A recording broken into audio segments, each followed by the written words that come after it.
C ഇപ്പോൾ NPD ആണെങ്കിലും border line BPD ആണെങ്കിലും ഇത് രണ്ടാണെന്നുണ്ടെങ്കിലും താങ്കൾ സൂചിപ്പിച്ചത് വളരെ ശരിയാണ്. അവർ ഒരുപാട് വിക്ടിംസിനെ ഉണ്ടാക്കിയെടുക്കും.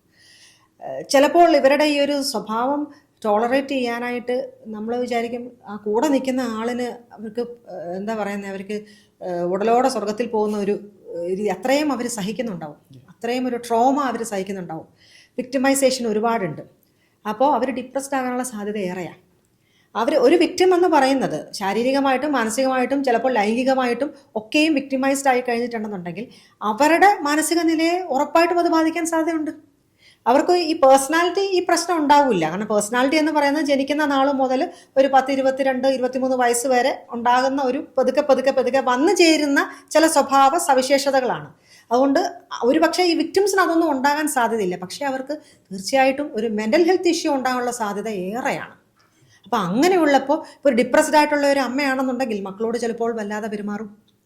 അല്ലെങ്കിൽ ഉത്കണ്ഠയായിട്ടുള്ള ഒരു ആരാണെന്നുണ്ടെങ്കിലും കുട്ടികളോട് ചിലപ്പോൾ വളരെ ആ ഒരു തരത്തിൽ ഈ ഉത്കണ്ഠയുള്ളവർക്ക് പെട്ടെന്ന് അരിശം വരും, ആങ്സൈറ്റി ഉള്ളവർക്ക് പെട്ടെന്ന് ദേഷ്യം വരും. അപ്പോൾ ആ തരത്തിൽ അവർക്ക് ഒരു ഇഷ്യൂ വരാം.